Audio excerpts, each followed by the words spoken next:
आपको श्रवण कराएंगे कुछ विषय। एक बार अयोध्या के राजा महाराजा दशरथ जी महाराज चक्रवर्ती धर्म सम्राट कहे जाते हैं। राजा दशरथ जी ने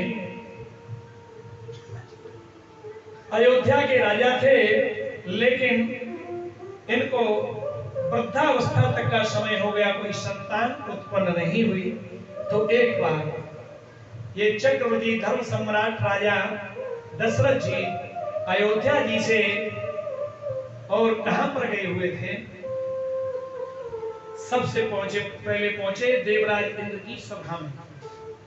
तो देवराज इंद्र की सभा में, तो वहां देवराज इंद्र अयोध्या के राजा दशरथ जी को देख करके आधे सिंहासन को खाली कर देते थे। इतना बड़ा अधिकार था दशरथ जी का, लेकिन मुंह मोड़ के बैठते थे देवराज इंद्र। मुंह मोड़ के बैठे, सभा संपन्न हो गई। कोई कारण से दूसरे दिन राजा दशरथ जी का फिर अनायास इंद्रलोक में गमन हुआ। इंद्रलोक में गए तो उन्होंने क्या देखा कि पूरे इंद्रलोक की सफाई हो रही है,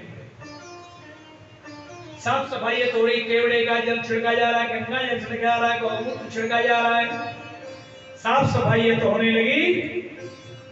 राजा दशरथ पहुंचे और वहां इंद्रलोक के द्वारपाल आदित्यों से पूछा कि भैया आज इंद्रलोक में क्या हो रहा है, तो इतनी बड़ी तैयारी चल रही है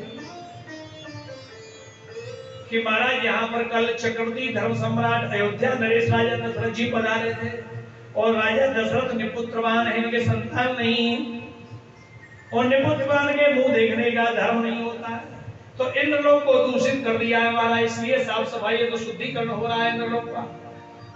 राजा दशरथ को ये बात बहुत बुरी लगी कि मुझे आज पता चला है कि मैं निपुत्रवान हूं और मेरे मुंह देखने का धर्म नहीं है, इसीलिए देवराज इंद्र मेरे से मुंह मोड़ के बैठे।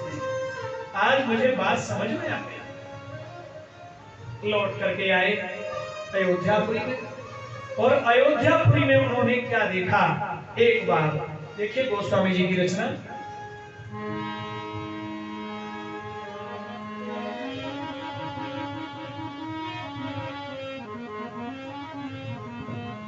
एक बारी भूपति बनमाही, एक बार भूपति बनमाही, एक बारी भूपति बनमाही, एक बारी भूपति बनमाही, कहीं कलाली होए सुत नारी, कहीं कलाली होए सुत नारी, कहीं कलाली होए सुत नारी, कहीं कलाली होए सुत नारी। क्या एक बार, ये शब्द जो एक बार आया, एक बार का मतलब आपको मालूम है? एक बार के भी कई उदाहरण हैं। एक बार तो देवराज इंद्र वाली कहानी आ गई। एक बार उन्होंने ऐसे देखा, उनको पता लगा, तो उनको गिलानी हुई दशरथ जी को। एक बार माने और क्या होता है, शरीर का, ये सिर का भी बाल होता है। जो बहुत से लोग होते हैं तो सुबह जग करके शीशा में मुंह पहले देखते हैं ना। तो एक बार दशरथ जी ने अपने चेहरे को देखा, तो क्या देख रहे हैं अयोध्या जी में, मालूम है आपको? अयोध्या जी में राजा दशरथ जग करके अपना चेहरा दर्पण में देख रहे, तो एक झाड़ू लगाने वाली जो जमादारनी होती है ना, वो झाड़ू लगा रही थी अयोध्या नगरी में, और झाड़ू लगाते हुए राजा दशरथ के चेहरे की तरफ दृष्टि पड़ी। 3 बार उसने थूका और झाड़ू को नीचे फटकारना शुरू कर दिया। हे राम राम राम राम राम, राजा दशरथ का मुंह देख लिया, आज तो रोटी का टुकड़ा तक नहीं मिलेगा। ये निपुत्रवान है, और निपुत्रवान व्यक्ति ने, संतान व्यक्ति का तो मुंह देखने का धर्म नहीं है। राजा दशरथ ने विचार किया कि मैं धर्म सम्राट चक्रवर्ती राजा अयोध्या नरेश, जो इंद्र जैसे देवता मेरे लिए आधे सिंहासन को खाली कर देते हैं, मैं कोई साधारण पुरुष नहीं हूं, और कहां एक साधारण स्त्री मुझे देख के घृणा कर रही है। मुझे पता चला कि मेरा तो बाल सफेद हो गया, मैं निपुत्रवान हूं, अब मुझे गुरुदेव भगवान की शरण लेनी चाहिए। राजा दशरथ जी ने जब इस प्रकार के देखा, इनके मन में ग्लानि हुई। गुरुदेव भगवान गुरु वशिष्ठ जी के पास, सूर्यवंश के कुलगुरु जो थे वशिष्ठ जी, उनके पास पहुंच करके प्रणाम किया, चरणों को पकड़ लिया, कहा कि गुरुदेव भगवान क्या देखा? गुरु ग्रह गए तुरंत मही पाला, गुरु ग्रह गए तुरंत मही पाला, गुरु ग्रह गए तुरंत मही पाला, गुरु ग्रह गए तुरंत मही पाला, करन लागी करी विनय विसारा, करन लागी करी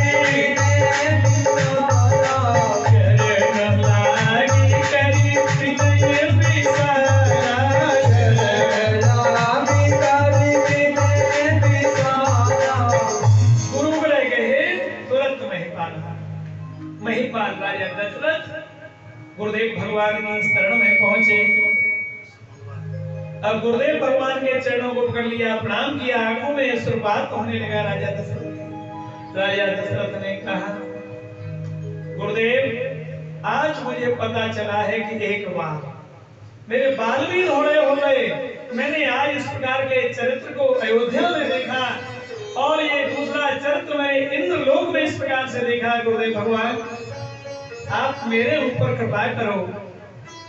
गुरुदेव ने कहा, हे राजा दशरथ, अयोध्या नरेश, आप चिंता मत करो, चिंता को त्याग दो। आज तुमने अपनी भावना को प्रकट किया, हम तुम्हारे भावों को जरूर समझेंगे, तुम्हारा भावना पूर्ण करेंगे। जाइए, आप चिंता मत करो, हम तुम्हें बोले गुरुदेव भगवान, हमें आप कृपया करके एक राजकुमार प्रदान करो।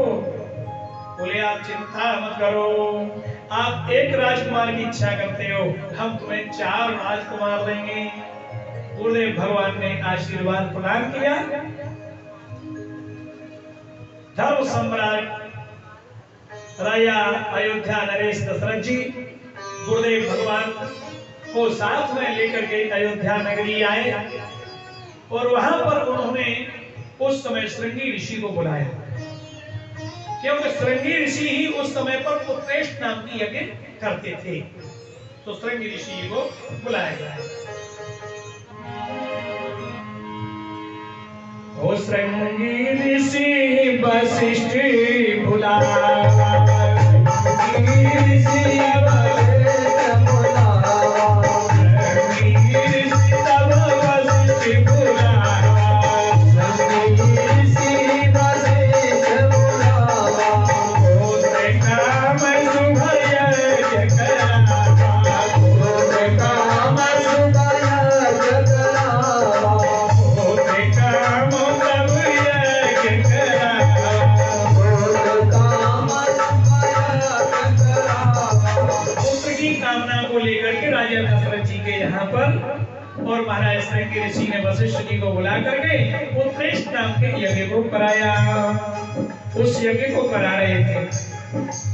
भगति सहित मुनि आए मिली, भगति सहित मुनि आओ मिली, भगति सहित मुनि आओ मिली,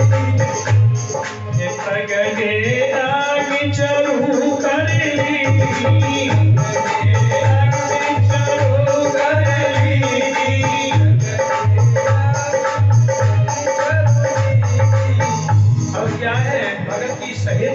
प्रभु आए थे।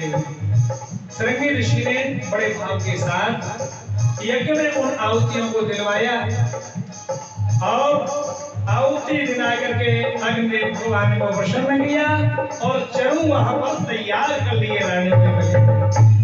कैसे? किन को दिया कि अर्धे भागी को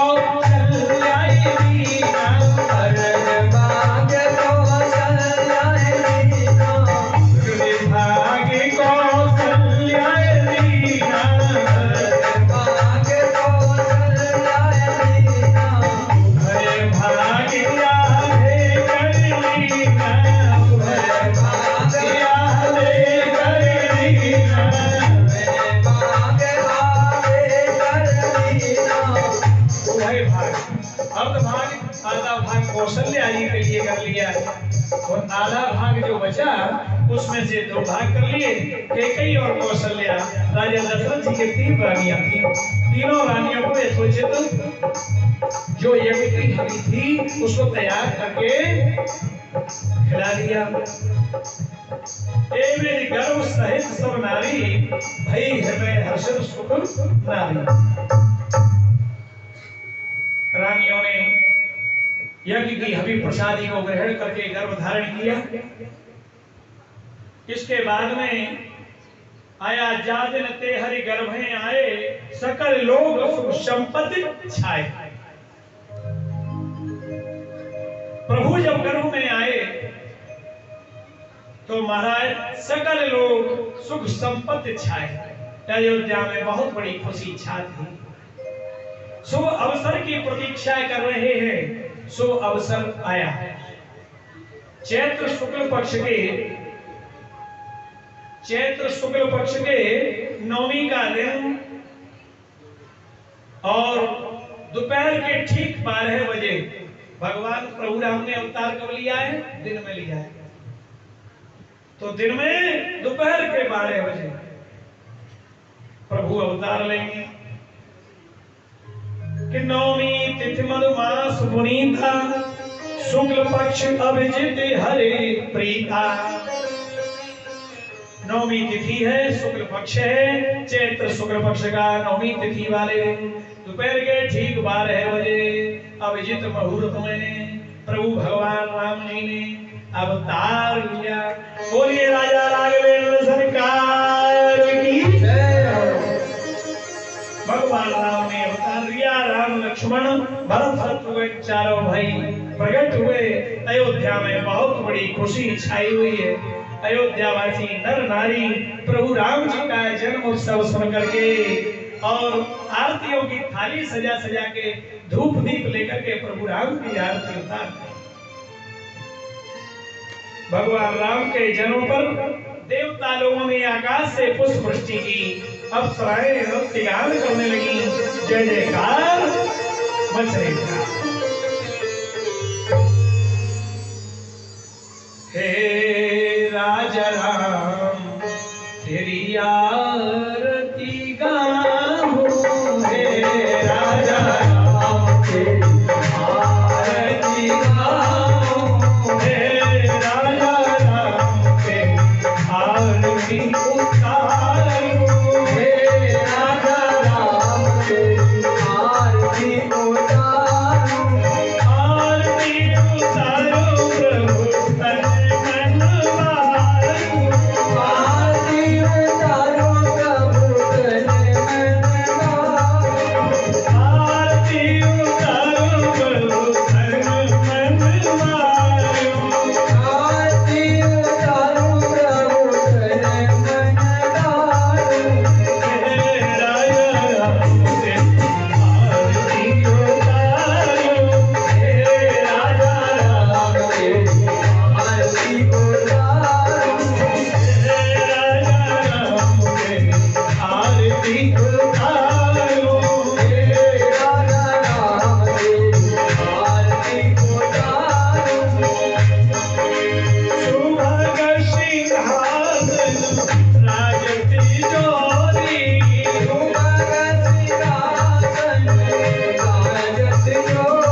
अवतार के समय पर वहां भगवान प्रभु की सभी नर नारी भक्त लोग अयोध्या में आरती उतारने लगे, जय जयकार बोलने लगी, अप्सराएं नृत्य गान करने लगी।